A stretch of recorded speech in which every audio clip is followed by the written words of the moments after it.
Nozzle. So I always thought of Nozzle as a very mysterious group.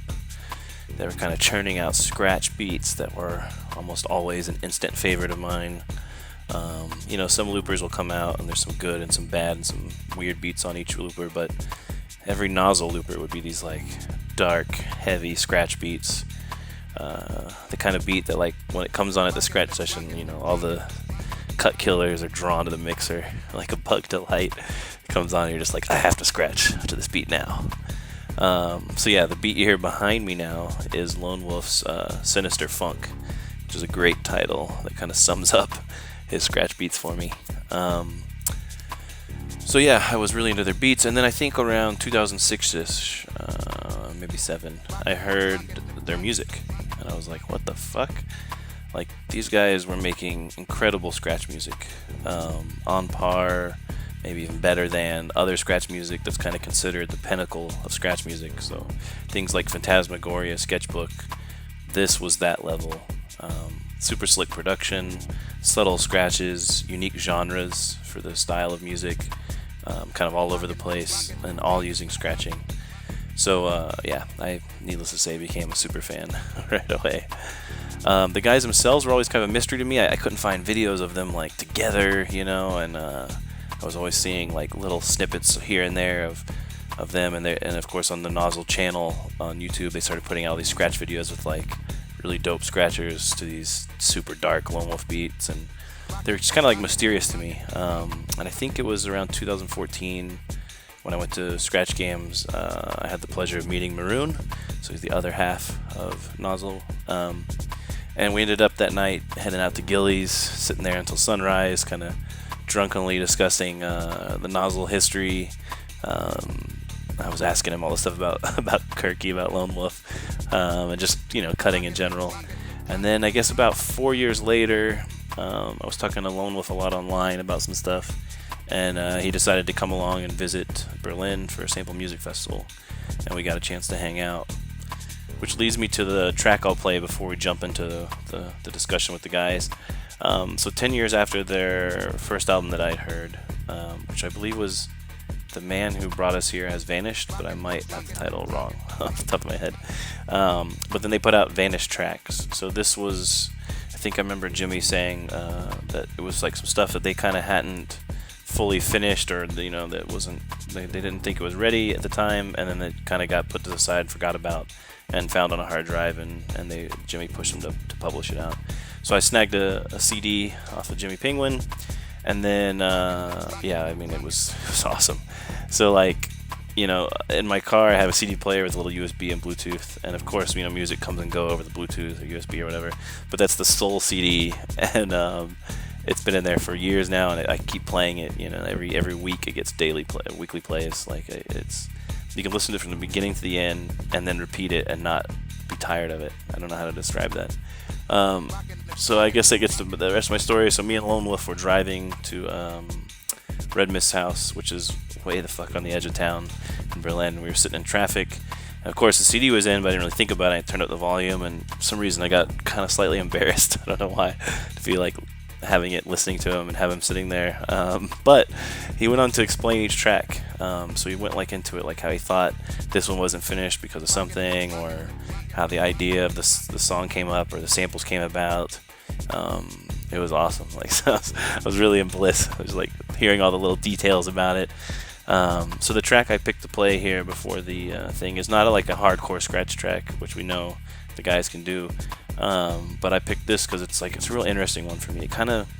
It's like a soundtrack for chill times, and it reminds me of like a lot of driving around with my family on road trips. The kid passed out in the back seat, and it's just listen to this driving around. Yeah, I think with this one, if I remember right, Lone Wolf said he wanted to add drums to it, but it never got around to it. And I think that kind of stood out because in my mind, it was like the most charming part of it was that it lacked drums. You know, like that there was no drums. It was kind of interesting that way. Anyways, I could blab on and on about Nozzle. I guess let's just get into the track. I'll put links up to their albums, and I can't stress enough how great their music is. Like, this stuff is I mean, from 2000, I guess they probably were working on 2005 until 2007-ish, and it's just like so good. It's still so timeless.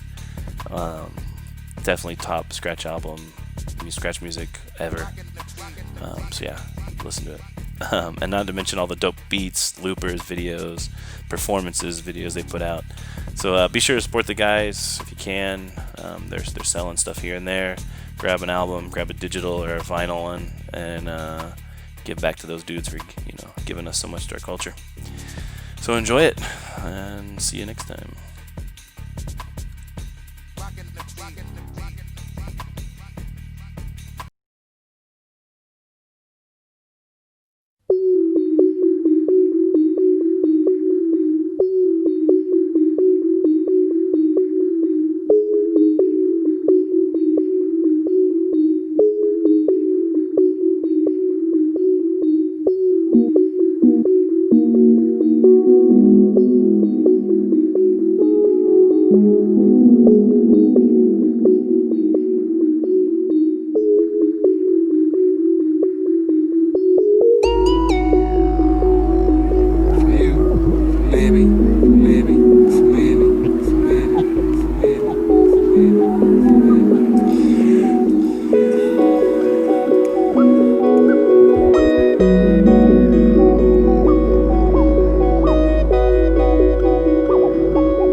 Right, so I'm here with Nozzle. Bloody hell, what's quick? Lone Wolf on the left. Maroon on the right. Straight in. Kirk and Rich. I'm going to get straight in. I wanted to know, obviously I want to start from the beginning, but I was curious too, just to start off, how did you guys actually meet? How did that happen? I was DJing in a club, and I could see he was at the back of the room.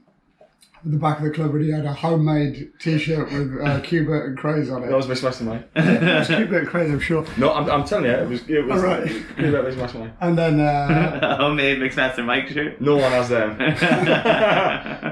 And then I said I was basically doing some scratch music, and I was looking for people to do the other parts of it. So I said to him, "Are you any good?" And he said, "I said, how good? As good as you," he said. But the thing was, because he would be DJ at the drum and bass event in the hip hop room. So I would go to that event every month to the drum and bass. But I would go into the hip hop room, and I knew he was scratches, and Paul, another lad, who was sort of resident there as well.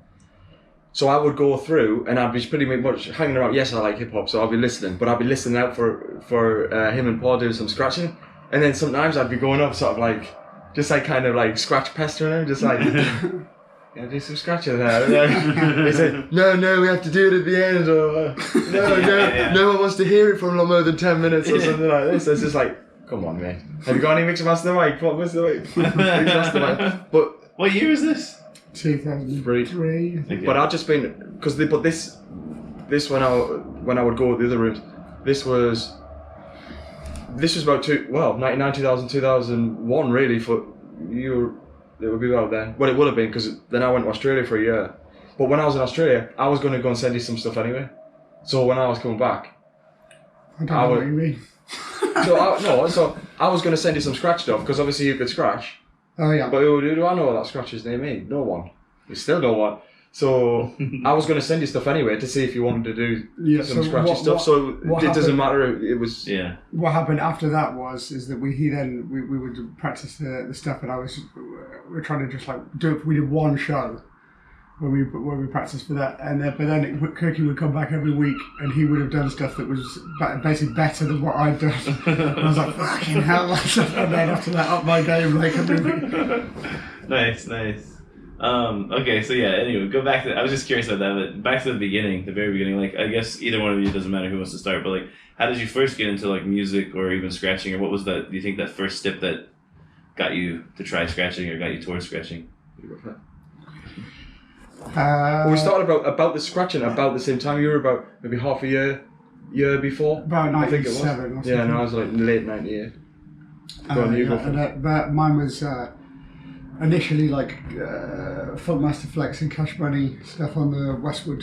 Yeah, I would record Westwood. I would stay up for 2, 3 o'clock in the morning or something to listen to some. What's Westwood? Tim Westwood, who was you know Tim Westwood? No. He's basically like a comical, like really. He's a bit like Ali G.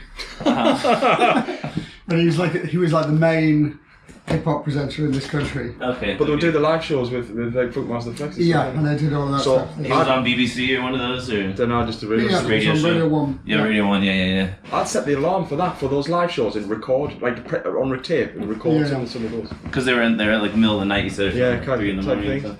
So that and then I saw DJ Noise in like '96 at some club in an ex-strip club in Nottingham, and I can remember asking him how long it had taken him to get good. He said 5 years, and I can remember standing at the bar thinking, I can do 5 years. I can put that work in. I can stick with that.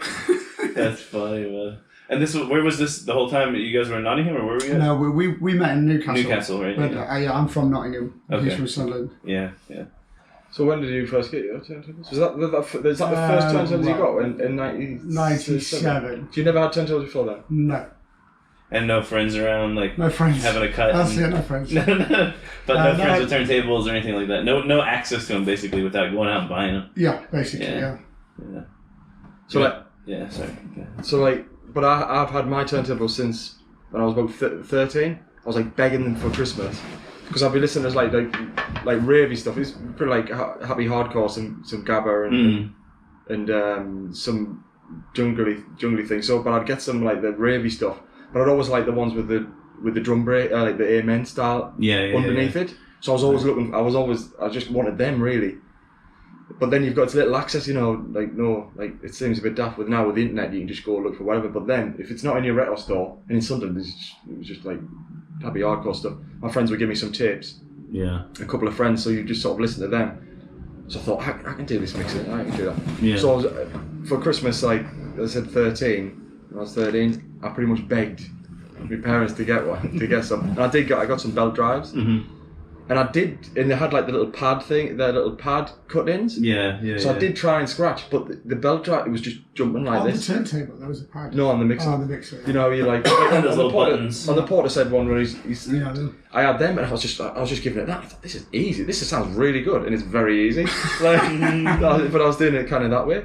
But then I thought, I knew that people would sort of use the crossfader, but you just don't have access to it. Right. Yeah. So I had those turntables till about 98, and then I think there was a clip on MTV, and like I'd heard scratching sometimes on like the ravey type stuff, and then just on bits and pieces you might hear out and about or whatever, you hear people scratching.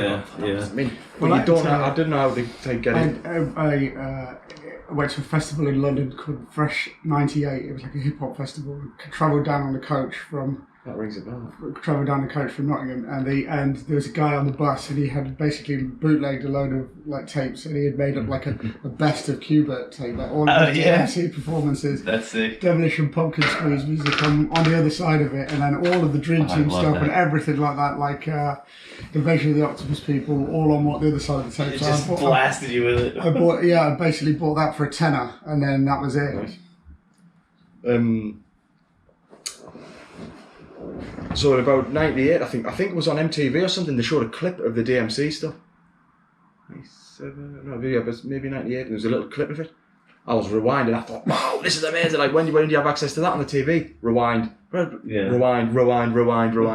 And we eventually rang up and got some of the videos, because you've got a sort of point of where to get them from. Yeah. So when I kind of got them, and then the internet for us was sort of like just there a bit after. So then you had a bit more access to some things. Yeah. And then my dad put some Technics turntables and the Technics mixer, with the worst crossfader ever, in the he bought them for me for Christmas, and I kind of paid him back through a bar job I was doing. Yeah. And then went on to, I bought some Vestax in Australia, shipped them back. Did you really? How much did that cost? Like, basically, it was about $5. I took my mixer over. I took records over, because I did some DJing over there, did some different things. It's about 500. 500 quid. No, I bought the turntables for 500 quid. The idea was, take your mixer, take the records, but I'm not stopping the scratching. So I'll buy the turntables. So I literally paid about 500 quid for. Was it maybe? I think it wasn't cheap. For two turntables, and then because I was there for a year, and just before I went, I found somewhere to send them back. I actually got it pretty cheap to send back compared to, they just went straight with Qantas, and it was maybe a couple of $100 to send them back. Yeah. But yeah. Then you had the full on setup, sharp cut. Yeah, so it kind of progressed sort of like that through. Yeah. But I'd get really angry with those belt drives, because I wanted to be able to scratch. Yeah. I would like literally bang them, and I'd just because I wanted to be able to do it for ages, and then so that, and plus I was in a shop called, I can't even remember what the shop is, somewhere in Sunderland. You don't get anything. It's, let's say it as dancey star. I wouldn't say it's too eclectic. Let's say in the shop, but there's this the worker in there. I'd never seen him in there before. He was playing. So he basically was playing Cubase Camel Bobsled, and I was sort of down there. This is amazing. I purposely just hung around the shop listening to that. Yeah. Then I walked out of the shop, and then I thought, what am I walking out of the shop for? I'll go back and ask him what it was. So I literally turned around in the street, went back down and said, what's this? He says, oh, it's this. So I went straight to Newcastle, because he didn't have it. I went straight to Newcastle, and they had it in, and I bought it. I listened to that so many times, it was unreal. That Camel Bobsled. All the bendy, it was like hardcore scratching. Yeah. Shadows beats. It was just. So it was just. I literally, if I moved rooms, I took that record and put it into a different room, and put it on, and then put the record on like that. Then if I moved again, I'd do it again. Anyway. Yeah, man, that's sick. So then you're already making. It sounded like you were already making some scratch music in 2003 when you met Kirk, or no? Yeah. We Turn my buzzer off my phone. Can't remember what. I don't remember. Ned Hollins had already been about by then. 2000? I think you told me about them. I don't think I kind of knew. It was a sort of, it was like post Phantasmagoria. Yeah. Basically everything. I've heard it recently. Some of the stuff that we did, and it all sounds like a sort of D-Styles copy, basically. But an attempt to basically redo Phantasmagoria at the time. Yeah. Was it? Well, basically that's what it sure it's sounds the like to me. inspiration, right? Sounds like that to me. Was it? Completely. Yeah. So we did one show, and we were called Dirty Fireplaces. That one. That 12 stupid. Dirty Fireplaces. That was we were called Dirty Fireplaces. There was You made that up, surely. Yeah. Yeah. Well, and we did one gig, and we came out of the gig, and there was a bench out the front of the place, and someone had written, scrawled into the bench, "Dirty fireplaces are shit." And I thought that's quite impressive. He took the time to carve it into a bench. After one gig lasted about 10 minutes. Hilarious. All right, so I'm going to cut real quick in. We got a throwback video here, and it's Dirty Fireplaces crew live. On the left, you've got Kirk Lone Wolf. Next to him, we have P skills, then the arm, and at the very end, the farthest away, we have maroon. So check it out. This is the first earliest incarnation of Nozzle you'll ever see. And I'm just going to put a quick clip, but then I'll link to the actual full video. It's not the best audio quality. I'll put it up on YouTube and link to it. All right, check it.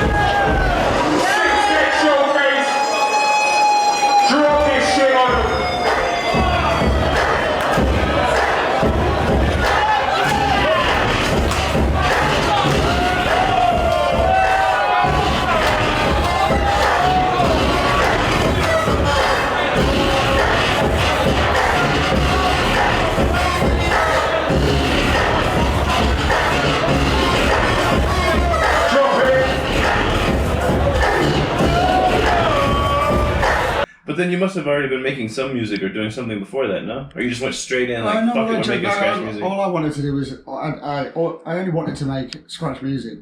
That's all I was trying to do. So I had like a Yamaha 4-track cassette one that I got from Tim.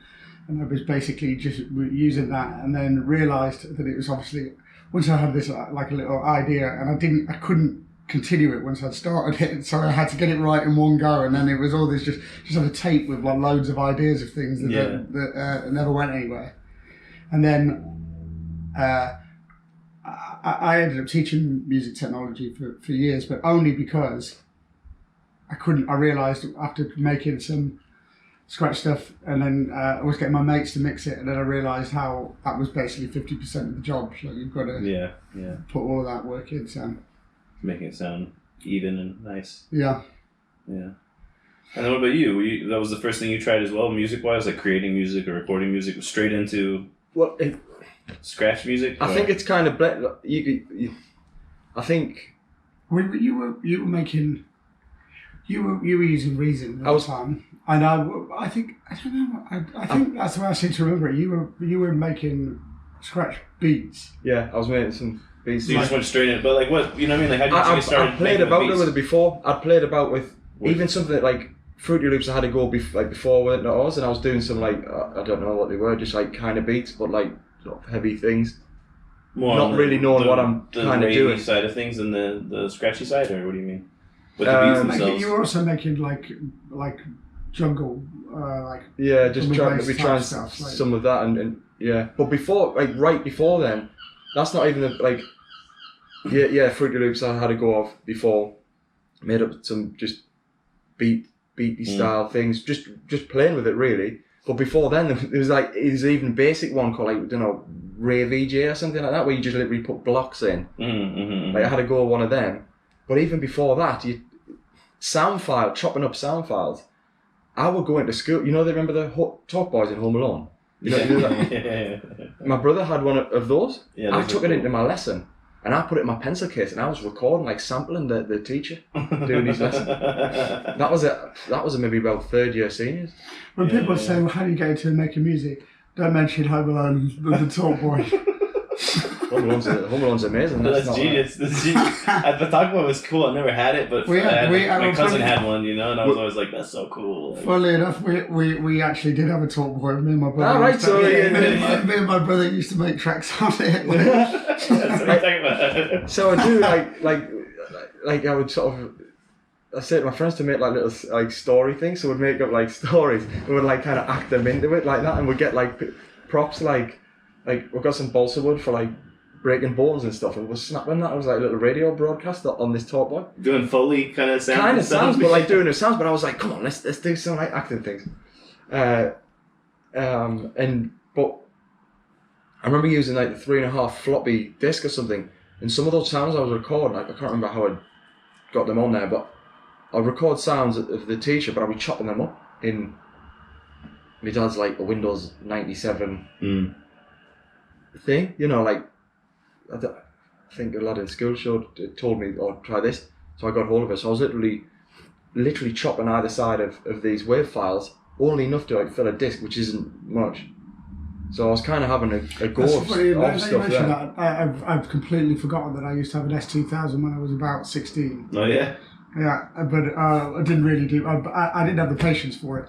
Wanted the instant gratification of scratching and doing that. So I Yeah. sold the S2000 to buy the turntables. That's happened. But my music making on that basically was so bad. It was we were just me and my cousin would just loop up breaks, play them fast with a heavy bass line, and then put an air raid siren, and then we would come on and rap over it. Yeah. That was it. Like, Nice. luckily that finished. Probably the best idea. Yeah. So then you guys do your first gig as I forgot Dirty Fireblazes. Yeah. And then what came after that? Like, did you guys were starting trying to make music basically? So. Well, we just ended up doing more just as two. And you guys are both living in Newcastle at that point? You both like moved? I was in Newcastle? Sundays. You were still like. Yeah, so I just get the train up. How far away is it? 8 miles, I think. Oh yeah, so it's just. So I get the train up, probably 40 minutes on the train. But, On the metro, maybe. Yeah, it was because what Cookie was doing every week, he was coming back with something like, but more than I'd heard anyone doing. Like, like there was the lead hunting stuff, but you were doing stuff. I'd only known that when you told me. Yeah, but you was, can you remember all that stuff with like, there was all the Ned Huddin stuff, and I was basically I was going down. That was like the thing at the time, and going down that route, and we would. I certainly was trying to do something along those lines, knowing that we could do it. But then you were coming back with stuff that would be like fast, like with lots of breaks laid up, loads of stuff, and then and which is stuff I'd not thought about doing, and then and then it more complicated. Right. Stuff. So, and then I realised that I had to up my game what I was doing and try to do things with different time signatures and sections to it and all that sort of stuff. And so in the end, we just sort of decided that it was only really as we were definitely on the same page about it. Yeah. And then when does the idea of Nozzle come into play then? Is it much longer after that, or is it still just like we're just about the making... same time, wasn't it? It was like when we were doing it, we just thought, right, think of a name. So we wrote some names down. I said, let's put a Z in. That's correct. Fantastic. Yeah, well, we got But then the way I remember it is that you were the way. I don't think you agree with this, but I remember. I seem to remember that we were just suggesting loads of like Snoop Dogg type names, like like. No, that definitely wasn't. And then you said, but like it was like because you said the Z, and then there was all the like Drizzle, and all of that, like all this other stuff, and then I suggested that, and I seem to remember you saying. NOZL, as in like you were saying no to me suggesting all these names. Is that That's what it was. Yeah, you were taking. You basically said no to a list of these names, and then I don't remember that. That's pretty awesome. No more Zulls. No more Zulls. Yeah, that's funny, man. Awesome. But then it kind of turned into maybe Newcastle, Australia, London. It kind of turned. Is that what you think it is? Is it? No, it's not. No, it's not. It's nothing to do with it. But it was like something that could be imprinted sort of after on it. But that's just an afterthought, really. It's not really. It wasn't why it was made. Yeah. So then, like that unreleased tracks stuff you guys put out a while ago, all the random unfinished tracks. Yeah, the ones that vanished tracks, right? Which is technically unfinished tracks. I remember we were driving around. You were like explaining some of them. Like what era is that from, or what time is that from? It's the same stuff we wrote. Like, that's what I'm wondering. Is that from the same time you guys? It was over a period of time. We did loads and loads of stuff. I regret some of the stuff that we put on the record because we'd done better things. We didn't include them because they were older. Right. And we. We could have had more than that. We could have had loads. There was so many. I don't know why we. I think they should have just definitely put another 4 or 5 on easy. Yeah, it was. I really like that. Like that's like the permanent, because I have the USB player in the car with all the random stuff, and then I have the CD that's always in there, and that's like the CD that's always in. It's really nice. On the unfinished one. Yes, the vanished track. That was literally so. There's the main Manu Bros. Here is Vanished one, which I think. How many tracks are on there? 6, 10. Oh, is there? Yeah, there's a chunk. Yeah, there's a chunk. But the other one was kind of like stuff that was kind of unfinished. Then I did some stuff on like, I think someone was on a CDJ, because it was before I had a tractor. Then like a digital system. I'm sure some of them were definitely on, because we did a live thing. Yeah, we did. And we're on CDJ as well, because before we had the digital stuff, it just helped. Like Yeah, you could add a few yeah. more layers in. So some of those are made up of maybe slight CDJ ones. Might have had an early Serato. I had Maybe. Final Scratch. Yeah, Like, yeah. Oh, it was yeah. dog shit. Got rid of it very quickly. So a lot of them, those were just literally unfinished on the computer. I think I mentioned to Jimmy. Yeah. Jimmy Yeah, says, yeah. you know, Okay, resurrect them. Yeah, that's quite interesting because someone we were in California earlier in the year, somebody else, it might have been Front Row or somebody said that they had, a few people mentioned, oh no, it was FSO. He knows all of those. Like, he'd go, oh, they're talking about those. Yeah. And it was like, I think more people know that than the actual one we put out. Yeah. That was to research it, right? So if Jimmy put it out, everybody grabs it. But yeah, it was funny driving around with you, and you were like, "Oh, this fucking one! Like, I never got to put the drums on there." And I was like, No, "I actually like this one. I love that one has no drums. So it seems like you made a specific choice not to, and it like works great, you know." And I was like, because that's like, technically yeah, what they are fucking finished now. And then I think I just put like a master on them because I wasn't going to put any more layers onto them. That's Yeah. kind of what they were.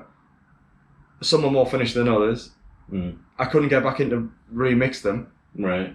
and clean them up or do whatever to them. So it's just like, okay, I'll Well, we just got stick a places master that- on them and that's it. There's the Oslo Flow album was also much longer in its initial form. You probably heard the whole thing, have you? Yeah. Like the long version of Yeah, it. yeah, But they yeah, wouldn't yeah. have it. They basically just kept on cutting out tracks all the way down, like just go no. Yeah. So there would definitely be an alternate Oslo Flow album you could put out. Yeah. I'm back up, ready to go. So 2003-ish, you guys are meeting, trying to make music.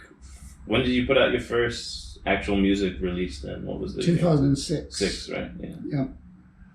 And then Cookie was doing dubstep before it was called dubstep. It was like It was like grime. after really, at the garage, time. but that blended in with sort of scratch beats, so because it was kind of Yeah, scratch there beaty was this anyway. weird, like, I remember I went to a club once and I was like, somebody's playing some scratch beats? And I was like, that sounds dope, I want to cut to that. And then someone was like, nah man, that's dubstep. And it was like, and then like 2 weeks later it was like, dubstep was huge and everybody was playing dubstep and it was the big new thing. And but yeah, I remember initially thinking like, oh, somebody's playing some scratch beats in there. Like, Yeah. So I just kind of expanded those beats from a loop yeah. to a bit more like a full track. I think a couple of ones I did tweak a bit more, so they were a bit more dubby. Mm. But like generally, it was just pretty much a big, more extended track of a loop. Not the Bloody Blade stuff. That was it's like full on metal. Oh well, with the guitar. But yeah, but the other tracks around them, that was obviously the sort of main title. Yeah. Track. And we sent it to Distance. Distance is like a dubstep producer who specialised in basically like all of his stuff had guitars in. Uh-huh. So like it was We like sent it to him, and he basically replied saying it was too hardcore for him and he couldn't. Too hardcore. Yeah, because like it seems like listening to you guys' stuff, it obviously has this real like cinematic musical quality in general, right? Like for the general like Nozzle musical releases, even like the crazy hardcore stuff, it still has this like, I don't know, it's really well done. Like the sound design aspect of it. Thank you. No, really, like it's like even those Vanish tracks, for example, like you listen to that and I'll have it playing in the car and I'll have to tell people it's scratching sometimes. They're like, yeah, there's some they're like, oh, I hear a little scratching in there. What is this? I'm like, it's all scratching. Like like, you know what I mean? So it's not so self-evident, and it's really just, and there's all these things going on, like from singing to some guitar playing or whatever. So I guess it was that, like as you said from your side, the Phantasmagoria and then the Ned Hodding's inspiration. Yeah, but then like later on, I said we'd done that, and I was basically by 2006 we put it out, and we did our best to sort of promote it, but like who knows, you know, how you get that sort of stuff out there. So by the time we'd finished it, I thought that I was probably done with scratching. I thought I was like, what's the? I mean, we made the record now. Now what? Like, you know what? You know, and then that's when I met Jim. I was introduced to Jim by Tootle, who's now on Munich. Yeah. And he, and then I met Dag and Alex, and Nozzle I was like, yeah, but the reason I mention it is that Vince McMahon were doing something. It turns out they were doing something in Ireland. There's 4 of them: Andy, Jimmy, Mikey, and Danny. And it was like, fucking hell, this is better than the stuff we've been like the Ned. I mean, it was not better than Ned Hollins, but it was just like, shit, this is completely different. They got all this like trad Irish music in there, like they're completely their own style, like, you know. Yeah. I felt like I'd just discovered something completely, you know, that I was a fresh almost boost to the system. Exactly, complete. Yeah. What was that, like 2007, 2008? You met 2008. Yeah. 2008, right? Yeah.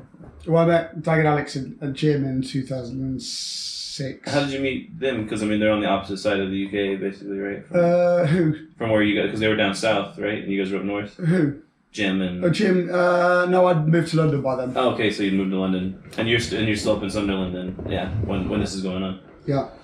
Yeah, I see. Okay, so you met Jim, just manipulate through whatever. Do you remember? Well, he just put out a 7-inch. Okay. And we just put that out, and Jim Tootle said, "Oh, you should meet." So I met Jim in like a pub in East London. We just sort of like stood up, gave each other a record, and had a chat. And that would have been what year was that's Community Scratch Games 1 or 2, right then around there? 2000. Well, they done Community Scratch Games 1 was in 2007. Oh yeah. Jim So that would have been the first year of the barbecue then. 2008 would have been, right? Yeah, I think 1 year behind. Is. Yeah, I'm right. Yeah. And then Alex and them came down for. How did that happen? They Sting of the Dump was a friend of mine who I'd excuse me. He's a rapper, and I used to DJ with him. And then another friend of ours was DJing for him in Norway, and they were on at the same club. And then Pernell, and he said he brought them over and then introduced them. Oh, nice. Crazy. Nice. Yeah, I didn't know that. I was always wondering how they first came. I remember there's that YouTube video of all you guys. I don't know what year it is, but it's an early video. It's the Self-Indulgence. Yeah. So that's 2007. That's 2007. Yeah. Okay, that was so sick. I remember being like, "Fuck, those guys over there are so fucking good." Like, what the fuck? Yeah, but that's what I felt like. Yeah, that was madness, man. And then there's a clear set style to the Lone Wolf, like scratch beat stuff, you know? Like, when do you think you developed this kind of? Was it this inner anger? No, like it. But it's like, you know, a Lone Wolf beat comes on, I'm like, oh, fucking Lone Wolf beat, yes! Like, I can't wait to cut. Get all fucking aggro. But, like, when do you think... Because I can't place when I first heard your beats, but it just seems like they've been there a long time. Even when we did the Dirty Fireplaces thing, I did beats for that, and we put them up on the site for free. So, I mean, that was 2003. I was putting them up. Are those still out there? I probably got them on CD somewhere, but somewhere to download or something. Because that's the thing. I remember from the loopers, you know, the actual loopers you released. They're quite late on. There's lots That's what of I was stuff thinking. done. I was thinking there's years. He did that for the first looper. Was it? No, it wasn't. Yeah, but it was because it had the artwork of the record, and it was to promote it. Yeah. But the style of that's completely different. Yeah, that was. I did loads of varied things on there. There is a couple of harder ones on. But I can do that to be varied. It's the only one with Chris Akabusi samples. Of course, we didn't use them when we made them. But so yeah, when do you think that kind of style got solidified? I don't know. You just because for me, it's obviously the first loopers I saw though. But I like metal things as well. So like Korn. I love Korn, and that's like kind of I don't know how do you chuggy riff based type thing. So I kind of like that thing, not necessarily in guitars, which I have done guitars for it, but maybe that darker, harder style. And like I said, I would listen to heavier drum and bass, like I don't know, like Technical Itch. I would listen to a lot, like Line Wax. I really like heavy. So it's kind of like I like those type of darker sounds. So kind of mixing that with, I don't know, like maybe a hip hoppy style or something that works with scratching. It's kind of like it's not necessarily I'm trying to be like that. It's just that's it's just you know, you gravitate to those different types of music because that's kind of what you like. But I like jazz and I like funk and I like all kinds. Yeah. But maybe it's a kind of, you know, it comes on, you're like, you've got that bass element to the scratches as well. So like to the beats. So I could just kind of like that. So, some of the ones are like a little bit of a kick that's just a bit like, you know, you're hitting the top of a cardboard box or something. It's just like, oh, right, what's that? But if you if I put a kick in like that, ooh, you've got a bit more presence to it. You know, like I don't know, a giant walking down the street, you're gonna hear dum dum dum. It gives it a bit more subliminal. It gives it a bit more. It gives it a bit more like of a subliminal weight to it. And but then if you can have it, it's a bit, maybe not catchy is the wrong word. So it's like in a pop sense, but like again, just going back to the corn thing, like a bit of a riff theme in it. That's and if you change the percussion, sort of leading the patterns in a certain way with different layers of them, it kind of it gives you a theme to sort of try and scratch with. You can sort of trigger off on some of the percussion, and it kind of leads you into a certain flow style. So you know, it's not just hard beats I would necessarily do. You know, I do varied ones, but I do like the heavier style where you just. And I'm sitting there in the room. I'm going, that's good. But if you're putting a crap kick, a crap snare in, what's this doing? You know, it's music. It's technically there, but it's just like, oh yeah, it's just nonsense. Yeah. And you just change that. That's pretty good. And it turns into that, and it kind of turns into that. But then I start really liking it. Yeah. And then, I mean, the tunes must morph through 3 and 4 tunes before it ends up, sometimes, before it ends up on the final one, because I just keep going until I feel I've hit a bit of a sweet spot. You can put stuff together and make a track. You can still have some kicks or some snares or some bass in there, which doesn't necessarily sound great, but you've technically made a piece of music. But unless I'm really into it, at the time, I mean, I might look back in 6 months and think, I'm not as into it now. But at the time, if I'm really into it that's kind of when I'll go, okay, I'll maybe finish this as a track. So I don't know, I guess it's just developed, and it's from influences that I like. It's kind of, I don't know, just pulled it all together really to make scratch beats. But I think an important thing is to make it. Yes, you can make a beat of a certain tempo, but I try and cater it to specifically like scratch it. I call it like scratchability. Yeah. Because you can have a beat of some sort, but it's just like I'm not really bothered on scratching that. Right. But then I kind of, when I kind of do it, I want to put it on and think I want to have a go at this. If I don't feel like that with it, I'm not so fussed. The thing with all of your ones, they are the beats that you like to scratch to.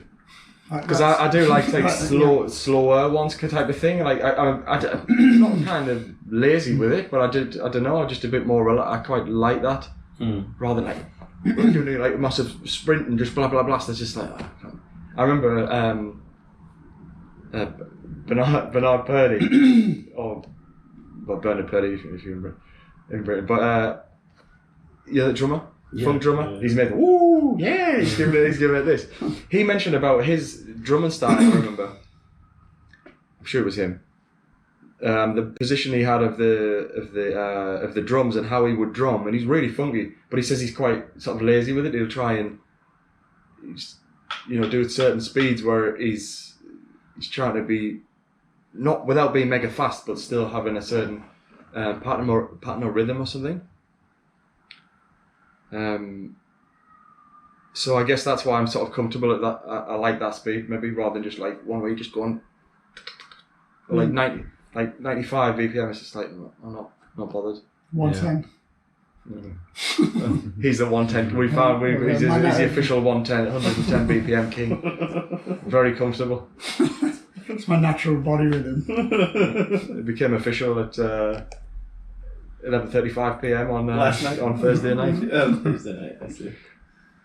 Yeah, 'cause I think you might have found something about that tempo though for people in general, because it's definitely like there's something about the tempo that just, and the way your beats sound too. The people, every time your beat comes on at like a scratch session or something, then it's like a cue to get a cancer cut. And like, you know, like if me and Diego are in Berlin at the scratch session and Lone Wolf beat gets popped on, we both are like eye each other from across the room, and it's like, we gotta go now, you know, hurry before someone else gets up there, and then we don't want to leave the table. It's great to like, hear when people say that and like nice things.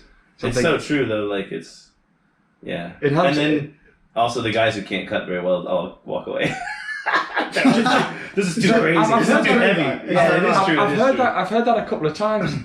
Maybe a few times. That it just You've like got to be good to get. It's definitely when a Lone Wolf beat comes on, the big boys of the session get up and stay up for a while, and the other guys go watch.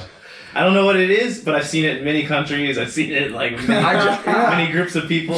Maybe it's that speed. I mean, I'll do 137 to 150 is the majority. Yes, I'll do stuff outside of that. Yeah. But or 136, whatever. It's not I that, do like. because there's a lot of Yeah, but I've heard there's that a a lot few of times. kicks in your stuff, so it's like Yeah, it doubles. like that type of thing, you know, like. Yeah. But yeah, you I immediately make heard- that face do that. I gotta go fucking hurt something now. Like. But I wonder what about that speed is it like? It's Yeah, I quite don't know. comfortable. It's, you're not too fast, But you can be the double time sounds good and fast. but you can do it slow as well. It's So you achievable. don't. Yeah, exactly. You don't necessarily have to double it up. Yeah. But there's something about that. You've got to be tempo. confident to do nothing. You've got to be confident to go at the half speed. The thing is, if someone is not Yeah. comfortable at that speed, what speed is comfortable? Like what? 110.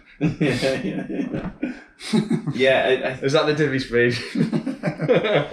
No. yeah, because I guess with the real new scratcher, they just get stuck in like ba ba ba ba ba beep beep ba or whatever, you know, very basic. Is that a like, 95-ish? and like and they won't pause. You know what I mean? Pause is good. They won't pause like a newer scratcher. They're just trying to like get in what they can get in. So maybe they're a little uncomfortable with that tempo because they don't pause. I don't know, but it's definitely a thing. Like you see it all the time. Like, yeah, faces get screwed when the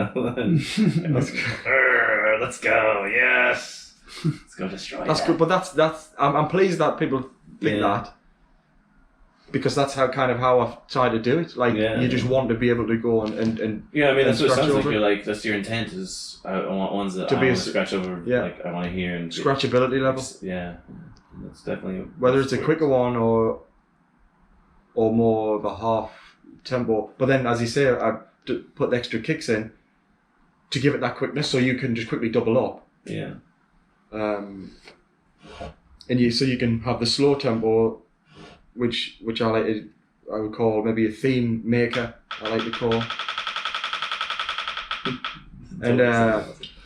And then with the extra kicks, it's giving you the hint that it's that fastest, so you can then quickly do some, I don't know, Yeah. more clicks or more syllables. I thought that worked well yesterday with a mixture of like it was good. diagonal definitely. stuff and all of the same, because it meant largely it was in that same bracket of tempos, but Yeah, because theirs is similar. because I find it as you know, when you put some things together for us to do before, I do to go for me like half an hour of your beats. I find it difficult, so it probably means I'm a basic low level guy. Get out of here. No, but I find it, so to have that variety of stuff, you know. But they like Diagonal Axis ones are similar. It's No, very but similar. it's just a little maybe a little bit bit faster. do like a sort of Alex's.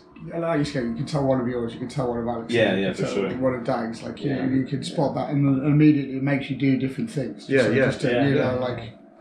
Yeah. Yeah, without a doubt. So the other thing I was curious about, up until this point, like, what are you guys doing for money? Because I know you guys both have kind of interesting other lives besides scratching, at least from chatting with you over the years and lurking on your, umbrellas, all sorts of different things. So like, what are you up to other than scratching during this kind of time period after you guys meet? You're making this music. How are you paying the bills? How are you keeping everyday life going? What are you up to these times? Yeah. Scratching. We're both fully employed in scratching. Fully Yeah. So it's just paying the bills. Yeah. Yeah. Said no one. Says a handful of people in the world. It's more through various things over the years, isn't it? Yeah. Well, we worked. The thing is, aside from the scratching, we worked together on a lot of various other things. Yeah, that's what Like So, audio based. Yeah, just loads of things. So we've worked on films together where we've done the mix, and Kirky's done the Foley, and then ended up doing the score for it, and then I would do all the dialogue and the sound effects and all that type of thing, and then we did a little short film that we wrote years ago. Oh, that one we started. Yeah. We did I a short film. We were working with a guy called Darren, an animator, and he basically got in touch and said, could he do an animated, 3D animated video for one of our tracks? And we said no, we'd like to write a new one for you, so let's come up with a story and we'll write it.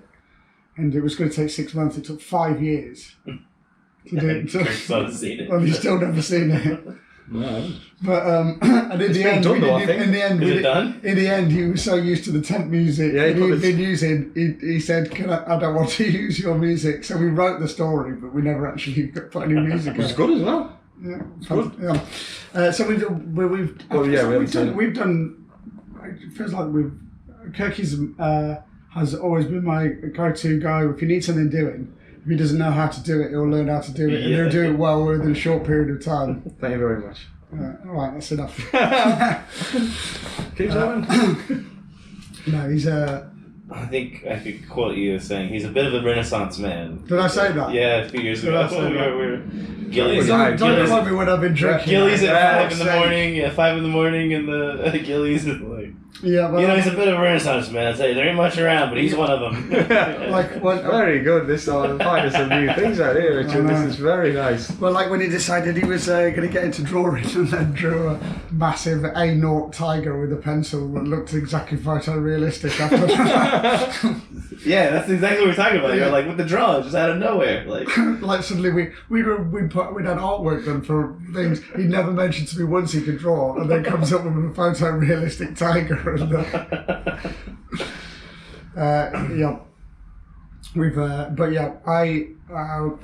run a company with another guy where we do like mainly post-production for film, so we do colour grading and sound mixing and editing and on-set services and that sort of thing. But I've done various other jobs over the years. I was a teacher when we met, and just at the school near me, because it was easy to just come down lunchtime, then he just stopped coming around at lunchtime. I would teach. I was teaching maths at the school opposite his house, but that was after we met, and it just ended up that I ended up doing that. And he told me to stop coming around at lunchtime in case his house got egged because I was a teacher. No, I didn't. I didn't at all. I didn't. No, I didn't at all. No, the kids thinking you live there. That's funny, man. That's really funny. Well, what about I just went blank. I was gonna ask about something really specific, and I completely lost it. But yeah, like with the drawing, like so you were drawing before since you were a kid, right? Like GCSE, I got A star in art. Yeah. So I could draw to a good level for that particular age group, maybe. But then I did sixth form. But then some of the stuff you're doing in sixth form art. What's sixth form? Just after 16 to 18. Okay. So some people go to college, right? Or you can go to sixth form, which is basically pretty much stay on at your school, but change your tie or whatever. Change your tie. No, you change your tie, whatever. I only really went there for a couple. I only went there for a couple of teachers really because I really like the teachers, my art and my PE teacher. But I don't know, some of the stuff you been asked to do and. I don't know. I wasn't so keen on. I just wanted to just draw specific things. Yeah. I wasn't going to do other stuff, and that's why I didn't do university either, because it was like, we want you to do that. I don't really want to do that. Yeah. So it was pointless. Stop telling me what to do. Pointless me kind of going there. But yeah, so I did it in sixth form and stuff, but I didn't want to keen in the sixth form one. just because the different stuff you had to do. But then I just didn't do anything. And then I drew my grand's 90th birthday, which is about 2013, a portrait for her for a birthday, for a 90th birthday. And I had to finish it, because other ones I'd started before. I'd do it for a bit. I sacked this off. I've had enough of this. The deadline with the 90th birthday. I had to finish that one. I present it to her and stuff, which was really nice. And I've got it on my wall in the house actually now. I've got it back. But then after then, I thought I really enjoyed drawing again. So I'm going to do what I did. Maybe I should. Yeah, I think I literally went straight in with the tiger. I thought, well, if I'm going to, what did I? Or did I do a dag one? No, I did a dag one. I did. No, you did a dog. You did like you did. That was for Liam's Monsieur Solance's. And then you did the tiger. I'm sure I drew I drew one of dag. Nozzle for dag. Yeah. I did one of that. I don't know where that is now actually. I kind of don't want to show it because it's just like I can do better than that now, so I don't want to show it. But no, I did that one. I really enjoyed that, and I did that quite big. So I thought, right, I'm going to challenge myself and draw some different, some challenging ones. You know, like I used to like drawing portraits, so I'd kind of draw those portraits. But I thought, I just want to draw a portrait. I'm going to try something harder. So I thought I'm going to challenge. So I thought, well, the different hair and things of animals, I'm going to try and do that. So yeah, but I thought, I'm not taking it seriously. If you're doing it like in a little A4 one, I'd have to notepad thing. I thought, right, let's do this gallery size. So I just went, like was it A1 or something? That's A1. 700 hours later, like literally 700 That's what I was going to ask. ish. How long did that take? 700-ish hours. If just like in a day, you've just done about that. Yeah. Depending on which area it is.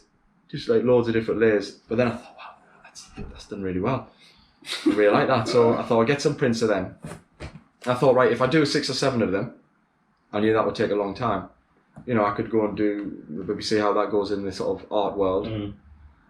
So I got some prints and stuff done. I put a website up, did some craft fairs, put it in for some galleries. I think I took the one in Lakes. I took the elephant one to the one in Lakes, in the Lake District. But I think I got down to a very short list, and then I didn't get past that little short list, so that never ended up going in there. And I put in Ripon Cathedral do one as well. I put in there, but that sort of didn't get in there, so that was kind of pissing me off. Because I went to the exhibition, the one in the Lakes, and I looked around and I going, stripes on a canvas. Anyway, so I didn't get in those ones.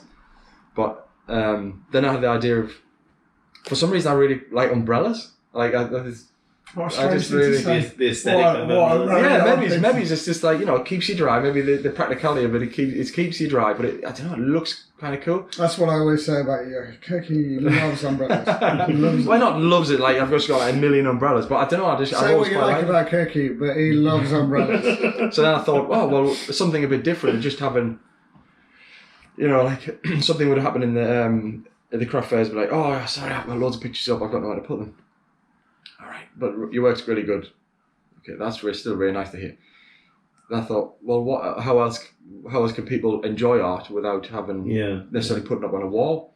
And I thought, well, umbrellas is really, really good, because you technically, and I called it like a moving art gallery. Yeah. Which is really good, which I thought. So then I found a company. I had to go to abroad for it, because the ones in England just wouldn't do it. No, they wouldn't. You would have to get like little sort of like A4 like transfers on the corner of transfers, things. Right? Like rubbish. The branded corporate, you know, giveaway umbrella. Yeah, that type of stuff. So it wasn't what I wanted, so I had to go basically abroad and get them done. But they sent a couple of test ones. Wow, this is amazing. Big sports size umbrella. I mean, they're about kind of this big. So I ended up getting some of those umbrellas, and I rechanged the site to like Andrew Kirk art umbrellas. Right. But now I've got. I just realised you're a really strange person, aren't you? Yeah. Just angry scratch beats in art umbrellas. That's what. Renaissance man. But yeah, so I put them up. But it's time with them because it takes so long to draw those ones. I don't want to mess about with A4 ones. I did consider that for a bit. Do lots of smaller ones for the craft fairs. Yeah. And they might sell better and stuff. But I don't want to faff on with them. I just want the big ones, which they look really cool, grand. yeah. I mean, I've got them up in my house. Really nice frames. They look really impressive. But then because I got like 7 done and kind of printed, and I had them on the umbrellas. I wasn't in a rush to have to do more because I know that once I go down there and start on drawing, the time taken up is it's extreme, hundreds and hundreds of hours. Yeah. How many different ones did you draw between starting with the tiger? Like 7. I was just like seven different drawings of animals. So I pretty much had them on the. Yeah, $3,000 or $4,000 worth of work. Yeah, it literally is. That's so nice, isn't it? But How much the umbrellas got for? They're £50 each. Yeah, it better be $150 to make that kind of money.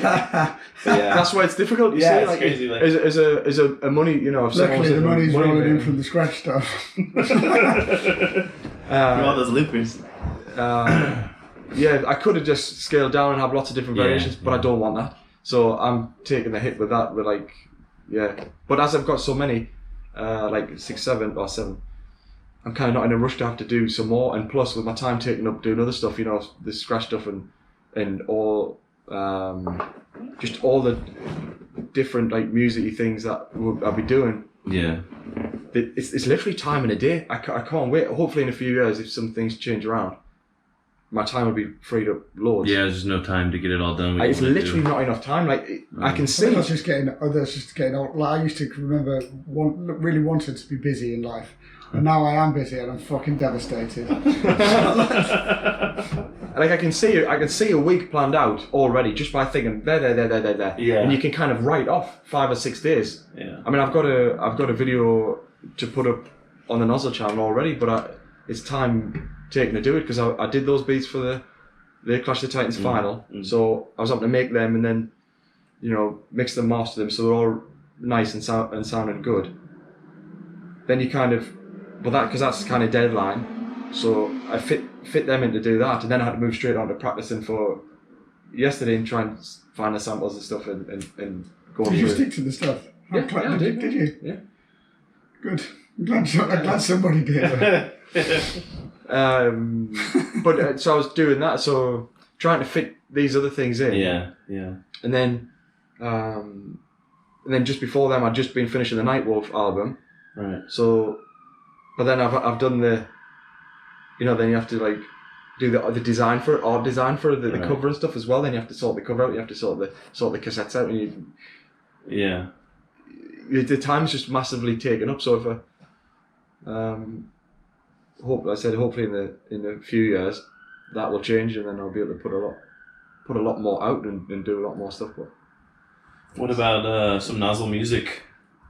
Beyond. We've been talking recently vaguely about doing a NOZL flow record. Yeah, like a big all I guess 5 then. Yeah. Andre and Alex and Dave. But it's about the difficulty with that is I've never been quite able to work out how to get the on the last Oslo Flow record. I think get your scratches sounding good. Yeah, fine. I can't work that out. Yeah, but I've never been able to work out how to get that the vibe of being there. Yeah. Onto a record. Yeah. Because it feels, if you watch Dag scratching, you can feel something. And when you record it, it's still good, but you lose something. Mm-hmm. You just do it live.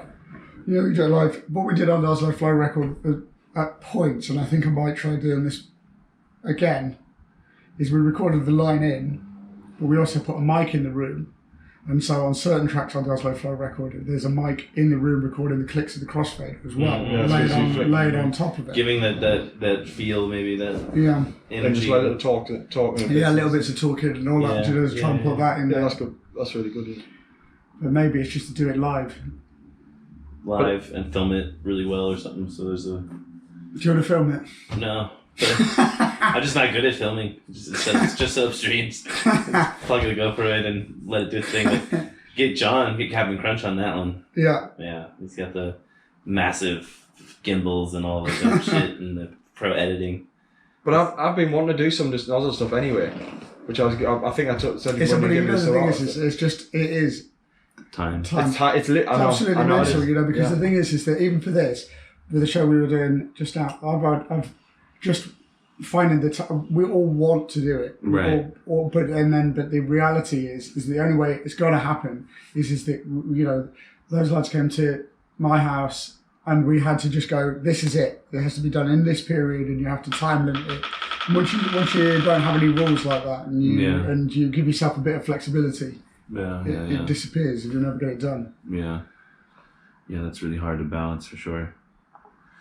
Because I bought I told you 2-3 years ago now, I bought another like loop pedal, because we remember the one I bought before. He was egging me on to buy this. He said, "Oh, we'll do loads of stuff for this loop pedal. We'll do live stuff." All right, Never used it I at know all. this is, you know, we've been really excited. But I think we used it about a dozen times, and then it was just like, I think I paid about 250 quid for it at the time. It's just like, oh no, it'd be really good if you this. All right, now this we're doing this. Oh, this sounds very, you know, like getting the enthusiasm up. Like just like 6 months down the line or a year down the line, it's just like. So have we got any more things to do with that? No. So basically that just went in a box, and then I sold it on about 100 quid later, right? Loss or something. But I've rebought another little one, which you can, I can't remember what it's called, it's a Boss one. You can have, you can drop like wave files in it, or WAV files in it, and start with something already in there, which is pretty good. I mean, people know what it is, but I can't remember. I haven't actually used it even though I've had it 3 years. But I've been planning on doing something like that. Here with the loop Someday. No, it's there in the box. It's like brands. As soon as I use it, I've never even plugged it in. It's just like I've got a brand spanking new looper. So I have been meaning to do something like that, but more for the last 3 years. Yeah. But again, it's time. It's literally time. It's literally time. So, but if I had enough, I was wanting to just do something with like textures, as opposed to necessarily beats or something, but just like almost like atmospherics for just to kind of listen to. I think with some scratch music, my personal preference is in a setting is to have just seats like in Berlin upstairs when Diego was doing Diego and Friends, and he had the effects, and the other guys had, you know, digital percussion-y type things. I can't remember what he had. Yeah. Just sitting in a lounge like this and listening to them was a great setting for it. Like we've been to some other stuff, and I don't know, you kind of standing, and one of the more mellow stuff just feels like I prefer maybe sitting down for it. So if I was going to do some textury things, I don't know, it'd just be nice to kind of do it in a amphitheatre. Yeah, with like seats or something. Whether it's just I don't kind of like standing too long. Yeah. But I don't know. But it was I was going to do something like atmospherics. There's some really good guys. Maps and Diagrams. I really like their stuff. And there's some which is just like textures and it's almost like sound colours to a certain. It's like creating almost like visual movies in your mind, right? When you make them, and you close your eyes and you can almost like piece together like a new movie scenes in your head. If you have these textures, ambiences, I'll often just walk about with them and just have them just playing them in my head. So I was kind of wanting to do that with some of the loop pedal. Now I do like a little video, and I was going to maybe do like a green screen type thing, like a light ambience thing. Scratched in, but very subtle. You know, you don't have to be just like million clicks in the space of 3 seconds for it. Just played in with a turntable. Right. Like not even that. Like it won't be that technical, but it's just putting different sounds in by a turntable. Yeah. So that's on my list of things to do. But 3 years later, it's still on there. Yeah. I can't forget to say thanks for the looper tutorials. Besides all the dope beats. You mentioned that people like them. I used that one myself, and like I'm sure I know of a million people who have as well. Like I only made one looper with a friend, but it was like, fuck, how do we do this? And I'm like, oh, he's got a good tutorial. Someone mentioned it yesterday. Yeah, I heard somebody say it the other day as well. Yeah, that's good. They were like, yeah, I used his looper tutorial, like it was perfect. Because I thought it would benefit. I thought literally benefit. So I was wondering how to do them as well to start with. Yeah. I don't think there was too many around, but pretty much as soon as I learned, and I thought, Yeah. I think when I was searching, I was trying to find some kind of method which allowed me to loop, and I thought I could work the rest out. So I thought, right, this lets you do a perfect loop. Okay, then I got all of that, and then I kind of just faffing on, and I got one loop, and I thought, wow, this is it. So as soon as I did that, I thought, right, I'm sorted. Now I can just reproduce that. Yeah. So I kind of did it, and then I thought, this is pretty easy now. So what everyone needs is a cookie who will learn how to do it if he doesn't know how to do it. Then you'd also do things like, I remember... Should see what I've been looking at here recently. Well, I would say things to you like you would do something, and then I would say, no, I don't think it's right. This is the problem with it, and you would go, right, and you would go away, and do it again, until you got it right. But so then I thought, right, well, this would benefit everyone because it's good for the Scratch community to have more loopers up there. So I thought, right, I'll do a tutorial. It's more content for the Nozzle channel, and I thought I'll put that up. I think the whole thing is like 45 minutes, which is about it's not too. So you cannot really do it quickly because you'll be missing out all kinds, which defeats the object of having it. So I thought I'll just do it like a fair pace through, just so you've got the kind of basics of how to do it. But yeah, I've heard a lot of people have I'm pretty sure that's the only tutorial out there. There was a written one somewhere, but that wasn't very easy to follow. Yeah, I think that's the only. I mean, anybody who's made one pretty much since then is probably a tutorial. I doubt they went at it on their own when there's a video telling you how. I know it's this video all the time. But the problem with that Switch Max is they don't exist anymore. Even I'm just using my laptop from 2007 to do them. If that knacks, there's no more loopers. Yeah, there was something that I think somebody posted on Digital Vertigo, like, hey guys, follow his steps, but change it for this. Was it? Okay. And in another step, you do this and this. If I remember right, more modern. Because I only made a looper for the first time 2 or 3 years ago. Yeah. And I followed yours, but I had to it's a different. I had to just get a different version or something. And I tried the new version. I couldn't even do it. I was just I don't even know how to do it. So but then I still used your tutorial, the whole thing, except for there'll be some relevant little points you had to do whatever they called it in that software or save it the way they said or whatever. But and you don't have to be a proper coder. No, Flash things. It's kind of like a. Not plug and play as such, but it was an easier route of doing it. Grab a little bit of script and a bit more user friendly, and change around your values, and you're good. Yeah, which was the point of the program in the first place, I guess. Yeah, it's crazy how much the things kicked off like that. There's just a million loopers now, and I gave everybody access to. Loads of that stuff's changed. Quite odd, isn't it? So many more people seem to be scratching despite there being no money in it and not really. The portables, man. The portables have been the biggest. Yeah, definitely. Juice for. Yeah, but those people must have been able to scratch it. That's the thing. No, that's true. That's the thing. Is I noticed it when I was an 8. Whenever I've been traveling, I come across guys that used to scratch early 2000s, stopped 10 years, 12 years, and now their friend showed them a portable, and they're like, oh. And then they're like, well, I guess I can spend $150 and get back into it real quick. It's accessible, definitely. It's super accessible to get back into it, and then they're like, hey, anybody sell a mixer or normal but still, so many guys I meet were like, oh, I haven't cut in 10 years, constantly, over and over, every country I've been in, and I'm back at it now. I got this portable, or I'm putting a fader in myself. It's really fun. And so it definitely led to a resurgence. Plus, it's just so cheap to get in. What can you buy for $125 and have it cut? There's nothing. Having said that, I had a go of it first time. Mickey said I can have a go of it at his house. I went and tried. I couldn't get away with it. I couldn't get away with the toggle thing on it. Oh, the switch. The switch is horrible too. Because I had my right hand on the turntable. Yeah. It was just jumping all over the place. I literally was like, it's a shame. I cannot use this. But then I remember last year at Sample Music Festival or something, you having a cut on the portable that was a ultra modded setup one. You'd be like, this is brilliant. Well, that was mine with Chuck. I've still got to put those videos up. Of us on the tennis table at about 4 o'clock in the morning using the thing.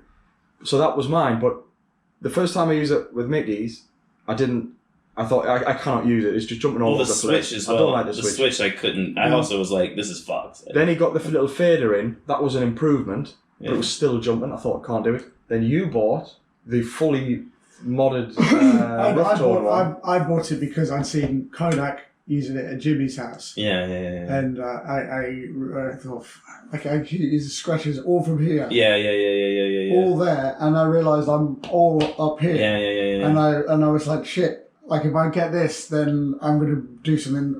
I have to do this completely different. So I bought it like fully modded out one, knowing that I would, have to change the style that I was doing. It was a big difference using his one. That what is it? Solid Touch Solid Plus. Solid Plus Plus. Yeah. That was miles better. It wasn't skipping.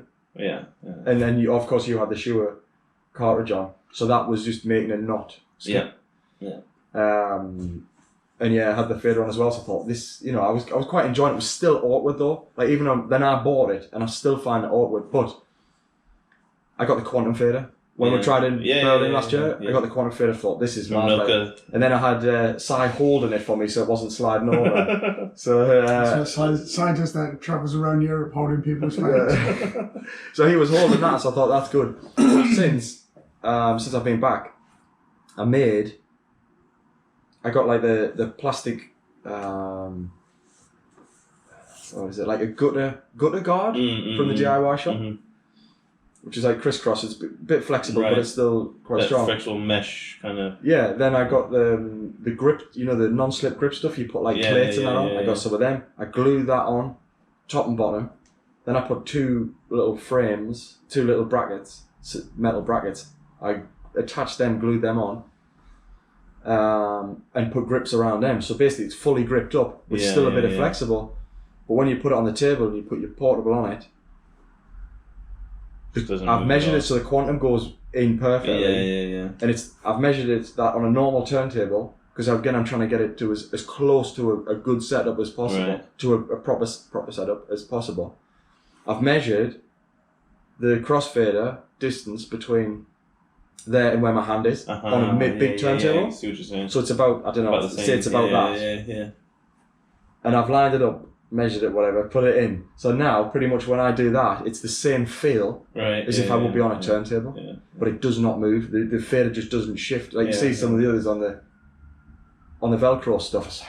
Have you tried the coming off? The Velcro that's the 3M dual lock? It's like this hardcore plastic that has these really thick teeth. All right. It doesn't budge. When you take it off, you gotta like pop. It's really cool stuff. But even I guess Diego has one now on the side of his fader and on the side, so it just clips against the side of the mixer. Right. Gives you a little more space as well, and you can put it wherever. But even a little bit of movement within the Velcro, even that would. Yeah, no, that Velcro really sucked. It was too like wobbly. It would even annoy. But this is not. Yeah. This is literally just does not move. Yeah. Because you got the portable on it. The grip, it's pushing down on the grip, so it's moving even less. And it's really, really good.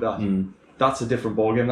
That's quite. So if I'm away somewhere, for a prolonged period of time, and then I won't feel like I want to just keep practicing and stuff. And I can put little videos up as well. Just to share with the community. yeah. So I can the tickler Mario. Yeah. Then I think that's been really good. But on the earlier versions, as good as it is for everyone else, and I think it's brilliant for the scene in that respect. Personally, I can't use that unless I wasn't enjoying it. And definitely the early ones, it was just jumping. I literally couldn't use it. Right. But this way is really, really good. Yeah. It's a weird little industry that's propped up from that. Like Jesse Dean, I'm sure is loving it. He's very thankful to New Mark. I'm not having a good fader in there. But there's some new ones coming out. Like I tried the Omni one in Hong Kong when I was there. I met up with the guy and we recorded podcasts and stuff. And is that the one where you move faders on each side? No, that's the 7PS, but he hasn't gotten funding to do that one. So is he not? Yeah, it hasn't really been released. He's been trying hard to find some investors or somebody to partner with. But the Hong Kong guy's one, it's got two faders. The faders can be volumes or scratch. They're contactless. You can hamster either side, sharpness either side. And it just has everything, and then it has like a normal tone arm. You can switch any cartridge you want. He spent a really long time on the motor because he was like a lot of the platter wobbles from the motor spindle, and so he looked around for ages to get like a good one, and I was scratching on it, and I thought he had like a solid cup platter type in it. It was just crazy solid, but it was actually just plastic platter. He just machined it all well, and then he said really the trick for him was the spindle, like getting that spindle right. And bearings there right as well, so that it had like a really solid feel. But that thing's amazing. It comes out next month. I think it's DVS. Yeah, the new thing is DVS compatible. So and he's even put like little Q buttons on there and stuff. And it's like 200. 200 quid. 200, yeah. That's very good. Then. I think a special edition one's 250 or 300 with like some special limited artwork or something, you know. But yeah, it's like cheaper than getting any of the others and modding them. And mental. yeah, so his will launch soon. But he ended up getting some funding. He tried a Kickstarter. I think he only had a couple hundred orders. And he needed like 1,000, you know, or whatever to do the minimum batch, and then so the Kickstarter technically failed, but then he got an investor because of people saw the stuff there. But yeah, really cool stuff. So yeah, I'm trying to think of what else I wanted to bug you guys about. I think that kind of sums it up. I mean, up until now, there's no specific music coming out. I guess one thing was like the video series of all the, you know, the freestyle scratch videos. I wanted to go over that at one point, but it's kind of self-evident. There's not too much there to ask about. Like you're using like the kind of the videos, the old, just recycling stuff. Like people putting up stuff up because it was about the time when you sort of fussed with it and like scratching in general. So I just wanted to keep the channel going and just put more content up and stuff like that. And you know, I was doing the beats anyway, so I thought, you know, I'll get. The thing about that series is that it is basically a sort of not who's who, but it's anyone who has been a good scratcher in the last however long has been on there. It seems like a mad resource of scratching. Like, you know, there's like hundreds of videos on there, isn't there? I don't know about hundreds, like, but there is. There probably is. So if I'd, you know, I kind of want to have it a good standard as well. I'm going to do something which is in the near future maybe, which sort of includes just more of all skill levels. But I kind of wanted it to be like a bit of an inspirational level, so the guys who are on there, you can, you know, you can really. It's like a point of video where it's providing people with inspiration to go and scratch more. For sure. At a very good level. So some of the guys the guys that have done it have provided that. I think, you know, it motivates me as well when I'm putting them up. Like I want to go and scratch. So if it's doing that to me, then hopefully it's doing it to other people. Without a doubt, So it's just for them, just recycling old videos, because, you know, I'm not going to rip. Stuff off. That's just like, that kind of, what's the website that has all the old archive? Internet archive. Yeah. So there's people just putting up like nonsense stuff. You know what I mean? I've put in stuff that it's probably only had 10 views, and I think that was actually very good. I'll use that one. Yeah, and then you can search by keywords and themes or something like that, right? And yes. And then you think, that goes well. Like that, the Jimmy well. Penguin. Yeah, I typed like Jimmy in, and then or Jimmy's. I don't know what I typed in. I had a look through the videos and I thought, that one works quite well. Yeah. And the thing is, some of those take, you know, I've sat there for a number of hours looking for stuff. I'm sure. Then then you pick one and think, that's not quite long enough. I'm going to have to choose a different one and then choose a different one. It takes a number of hours to do them, you know. Then you've got to edit them and put them together with stuff. But finding them is not too easy. Yeah. But then recently I've kind of changed it where I just have the intro of the recycled videos, and then just so there's more, you can see the scratching. Yeah. I think everyone nowadays the videos are, like, most people have some form of phone or camera that they can do that. They can easily throw you an HD version. So that's not as bad. I mean, they're not going to be, you know, cinematic quality, because everyone's going to have different cameras and skill levels in doing a camera, but.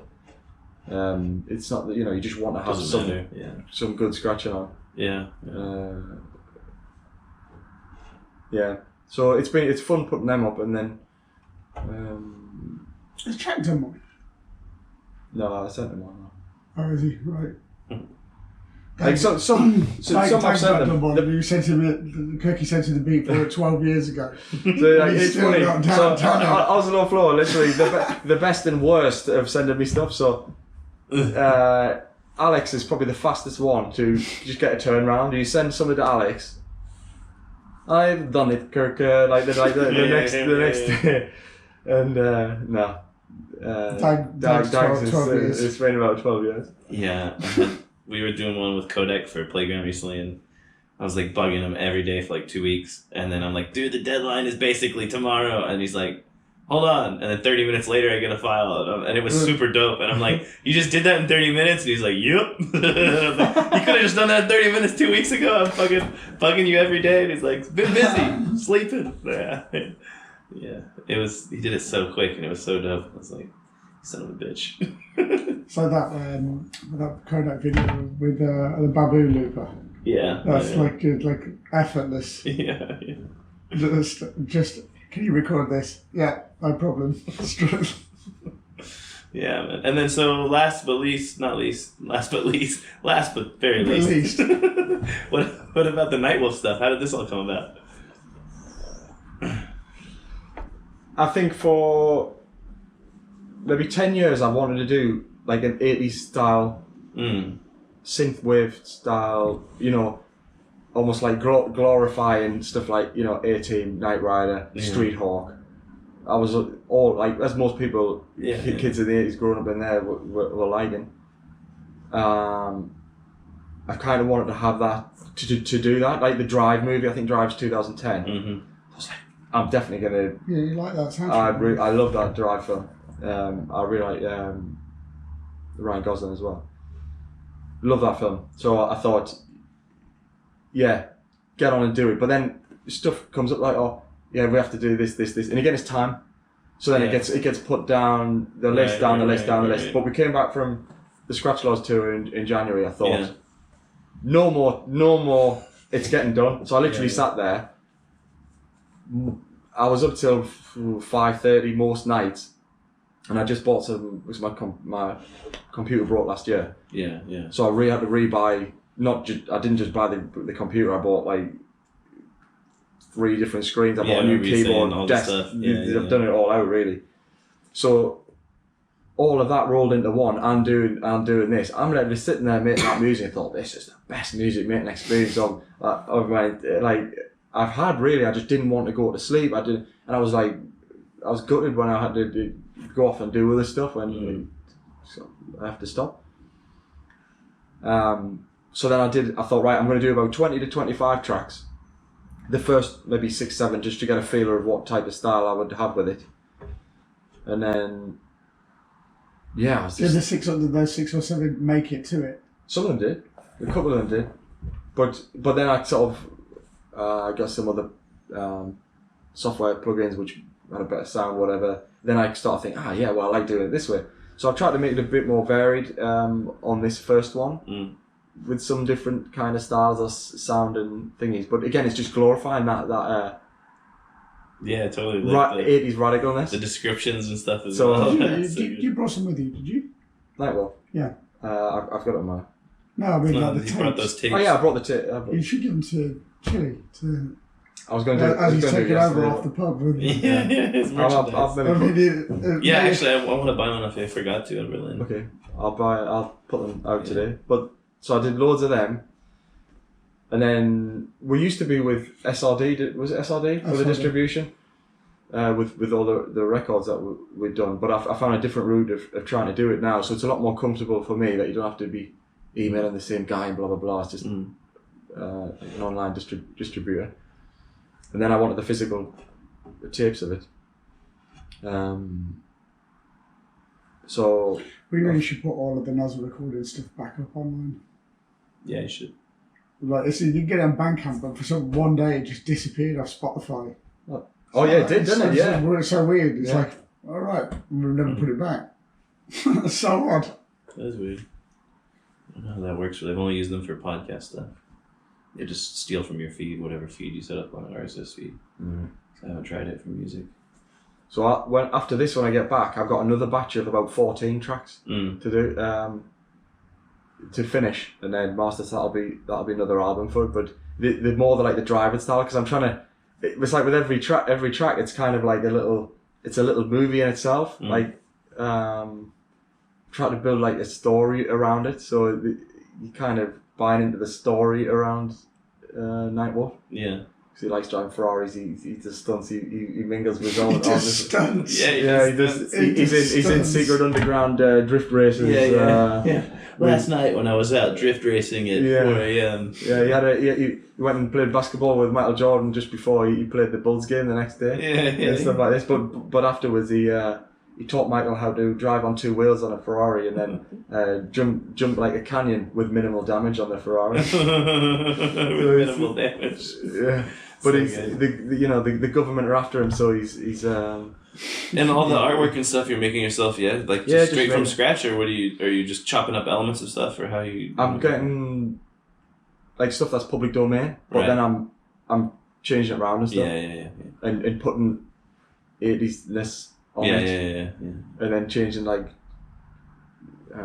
changing colours and stuff, and then putting overlaid of different things on. So just again, it's just glorifying like 80s colour and 80s style stuff and stuff like like Stranger Things has helped with the boom of the 80s type sound as well.